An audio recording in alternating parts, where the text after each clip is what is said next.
రైతు రుణమాఫీ చేయాలి, చేయలేని పక్షంలో సీఎం రాజీనామా చేయాలి. గట్కేసర్ మున్సిపాలిటీలో BRS party working president KTR మరియు మేడ్చల్ శాసనసభ్యులు చామకూర మల్లారెడ్డి ఆదేశానుసారం బీఆర్ఎస్ పార్టీ ఆధ్వర్యంలో రైతు సహకార సంఘం బ్యాంక్ ఎదురుగా రైతులతో కలిసి రైతులకు వెంటనే రుణమాఫీ చేయాలని ధర్నా కార్యక్రమం నిర్వహించారు. ఈ కార్యక్రమంలో గట్కేసర్ మున్సిపాలిటీ బీఆర్ఎస్ పార్టీ అధ్యక్షులు బండారి శ్రీనివాస్ గౌడ్, బోడప్పల్ బీఆర్ఎస్ పార్టీ అధ్యక్షులు మంద సంజీవ్ రెడ్డి, మాజీ మేయర్ జక్కా వెంకటరెడ్డి, గట్కేసర్ మండల బీఆర్ఎస్ పార్టీ అధ్యక్షులు నాగులపల్లి రమేష్, ప్రధాన కార్యదర్శి పన్నాల కొండల్ రెడ్డి, రైతు సహకార సంఘం డైరెక్టర్లు రేసు లక్ష్మారెడ్డి, చందుపట్ల ధర్మారెడ్డి, మాజీ రైతు సహకార సంఘం చైర్మన్ డొంకని భిక్షపతి గౌడ్, కౌన్సిలర్లు, మాజీ సర్పంచులు, మాజీ ఎంపీటీసీలు, ఉప సర్పంచులు, వార్డు మెంబర్లు, బీఆర్ఎస్ పార్టీ కార్యకర్తలు, రైతులు పెద్ద ఎత్తున పాల్గొన్నారు.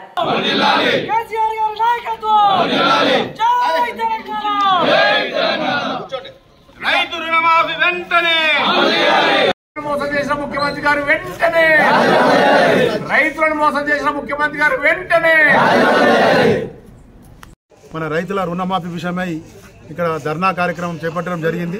ఉమ్మడి మండలం నుంచి అందరికి విచ్చేసిన రైతులకు, నాయకులకు అందరికీ కూడా మా పార్టీ టీఆర్ఎస్ పార్టీ కార్యకర్తలందరికీ కూడా ఈ గట్కేసర్ మున్సిపాలిటీ తరఫున ప్రత్యేకంగా ధన్యవాదాలు తెలియజేస్తూ, ఏదైతే మన రేవంత్ రెడ్డి ముఖ్యమంత్రి గారు రుణమాఫీ చేస్తానని చెప్పి రైతులకు అతను 31,000 కోట్ల రుణమాఫీ అని చెప్పడం జరిగింది. మొదటి విడత 1,00,000, తర్వాత 1,50,000, 2 లక్షలు అని చెప్పడం జరిగింది.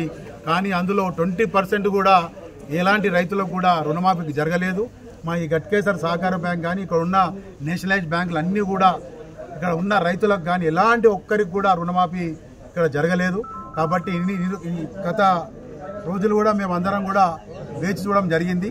ఇప్పుడు ఫైనల్ అయినాక కావాలని అందరం కూడా రైతులందరూ ఇక్కడ పోగాయి ఇక్కడ ధర్నా కార్యక్రమం చేపట్టడం జరిగింది. కాబట్టి ఇప్పటికైనా ఏదైతే రేవంత్ రెడ్డి గారి రకంగా అన్ని దేవాలయాల్లో, అన్ని గుళ్ళల్లో పోయి ఒట్టేసి చెప్పి అందరి రైతులకు రుణమాఫీ చేస్తామని చెప్పి మోసం చేయడం జరిగింది. కాబట్టి కేసీఆర్ గారు గతంలో 10 ఏళ్ళు ఉన్నప్పుడు అతను 1,00,000 రూపాయలు ఇస్తేనే 31,000 కోట్ల రూపాయలు రుణమాఫీ అయింది. అతను 2 లక్షలు అంటే దాదాపు 60 లక్షల కోట్లు కావాలి. వాళ్ళు ఇచ్చింది ఇప్పుడు 15 లక్షల కోట్లు కూడా కాదు, వాళ్ళు ఇచ్చింది 20% కూడా కాదు. కాబట్టి ఏదైతే రైతులకు చేసిన వాగ్దానాన్ని రేవంత్ రెడ్డి గారు మోసం చేశారు. కాబట్టి అతను వెంటనే రాజీనామా చేయాలని ఇక్కడ ఉన్న రైతులందరూ కూడా డిమాండ్ చేస్తున్నాము. అతి త్వరలో ఉన్న బ్యాలెన్స్ ఉన్న మా అందరి రైతులకు కూడా ఏదైతే రుణమాఫీ తప్పకుండా ఇవ్వాల్సిందిగా కోరుకుంటూ ఇక్కడ విచ్చేసిన అందరు రైతులకు కానీ, కార్యకర్తలకు కానీ, నాయకులకు కానీ ఈ గట్కేసర్ మున్సిపాలిటీ తరఫున మేము ప్రత్యేకంగా ధన్యవాదాలు తెలిసి నమస్కారం తెలియజేస్తాం. రాష్ట్ర తెలంగాణ ఎలక్షన్ల ముందు కాంగ్రెస్ వాళ్ళు మేము రైతులకు 2 లక్షల రుణమాఫీ ఇస్తామని చెప్పి హామీ ఇచ్చి ఎలక్షన్ల తర్వాత December 9 నాడు అందరు లోన్లు తెచ్చుకోరి, December 9 నాడు అందరికీ 2 లక్షల రుణమాఫీ చెప్తా అని రైతులకు ఆశ చూపి ఎలాగైతే గద్దెనెక్కిండో, ఆ తర్వాత కాలక్రమంలో గడుపుకుంటూ పోయి ప్రభుత్వం వచ్చి 9 నెలలు అవుతున్నా కానీ రైతులకు ఎలాంటి రుణమాఫీ మా గట్కేసర్ మండలంలో కాలేదు. అందుకు తెలంగాణ ప్రభుత్వం రాష్ట్ర టీఆర్ఎస్ వర్కింగ్ ప్రెసిడెంట్ గారి పిలుపు మేరకు మా గట్కేసర్ ఉమ్మడి మండల పార్టీ అధ్యక్షుల ఆదేశాల ప్రకారం ఈరోజు మండలంలో రైతులు అందరము ఇక్కడ సొసైటీ బ్యాంకుకు వచ్చి ఈ యొక్క మా బాధ వెలిపించడం జరుగుతుంది. ఎందుకంటే ఏదైతే మొన్న పోయిన నెల 18వ తారీఖు నాడు 1,00,000 రూపాయలకు ఇస్తానని లాంచ్ చేశాడు. ఆ తర్వాత నెలాఖరులో 1,50,000 అన్నాడు. మొన్న August 15 నాడు కూడా వైరాలో కూడా 2 లక్షల రుణమాఫీ ఇస్తా అని చెప్పి టీవీలలో ఆర్భాటంగా చెప్పడం జరుగుతుంది. కానీ మా సొసైటీ బ్యాంకుకు వస్తే 1,230 అకౌంట్లు, సుమారు 9 కోట్ల రుణాలు ఉన్నటువంటి రైతులకు ఇప్పటి వరకు బోని కూడా కాలేదు.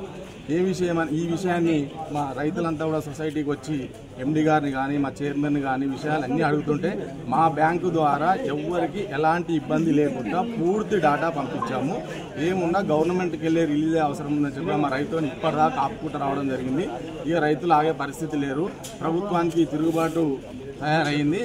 ఈ కల్లిబొల్లి మాటలు చెప్పి అధికారంలోకి వచ్చి రైతులను మోసం చేసిన ప్రభుత్వం ఎప్పటికీ నిలబడదు. ఇకనైనా ముఖ్యమంత్రి గారు, కాంగ్రెస్ ప్రభుత్వం గ్రహించి రైతులకు న్యాయం చేసే విధంగా ఏదైతే హామీలు ఇచ్చినావో ఎలాంటి షరతులు లేకుండా ఇస్తా అని మాట మీద అన్నవో అదే మాట మీద రైతులకు రుణమాఫీ చేయాలని చెప్పి కూడా రైతులందరం కోరుతున్నాము.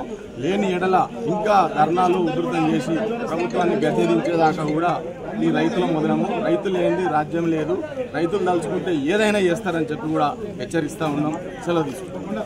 చేస్తామంటూ అధికారంలోకి వచ్చిన వెంటనే డిసెంబర్ 9నే రుణమాఫీ 2 లక్షల రుణమాఫీ చేస్తామంటూ అధికారంలోకి వచ్చిన మరి కాంగ్రెస్ పార్టీ రేవంత్ రెడ్డి గారు మరి తర్వాత మాట తప్పి ఆగస్టు 15 వరకు రుణమాఫీ చేస్తామని చెప్పిండు. అయినా రైతులను మోసం చేసి మరి ఇప్పటి వరకు మన గట్కేసర్ కోఆపరేటివ్ బ్యాంకులో 1230 మంది రైతులుంటే అంటే క్వాలిఫైడ్ రైతులు ఇప్పుడు రుణమాఫీకి అర్హత ఉన్న వాళ్ళు ఉంటే ఒక్కరికి కూడా రుణమాఫీ జరగలేదు. ఇంతవరకు ఒక్కరు కూడా జరగలేదు. దయచేసి నేను ఈ రైతులు అంటే ప్రభుత్వాన్ని రేవంత్ రెడ్డిని డిమాండ్ చేసేది ఏంటంటే రైతులకు ఇచ్చిన మాటలు నిలబెట్టుకోండి అని ప్రతిపక్ష పార్టీలు తిట్టడం ఒకటే కాదు, మీరు ఇచ్చిన మాటలు నిలబెట్టుకోండి, హామీలు నిలబెట్టుకోండి. ఫస్ట్ ఈ రైతు రుణమాఫీ చేయండి. రైతు బంధు కూడా మీరు రైతులకు అందించడం లేదు.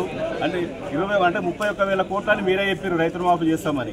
అందులో 17,000 కోట్లు వేసి 17,000 కోట్లు రిలీజ్ చేసినామంటున్నారు. ఆ 17,000 కోట్లు 5-6 కోట్లే ప్రజలకు అందినట్టున్నాయి. మన అవి కూడా అంటే కనీసం ముఖ్యమంత్రి కాబట్టి మీరు ఇవి కూడా చూసుకోలేని పరిస్థితి అవుతుంది.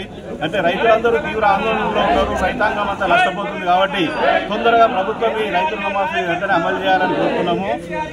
అలాగే ఇప్పుడు బ్యాంకులోకి వెళ్ళి ఇక్కడ కోఆపరేటివ్ బ్యాంక్ దగ్గర ఉన్నాము. ఇక్కడ ఉన్న మీడియా మిత్రులు కూడా తెలియజేసేది ఏంటంటే ఈ బ్యాంకులకు వెళ్ళి మీరు కూడా చెక్ చేసుకోవచ్చు.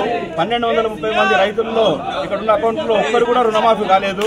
కావాలంటే మీరు కూడా పైకి వెళ్ళి మీరు కూడా చెక్ చేసుకోవాలని కోరుతున్నారు.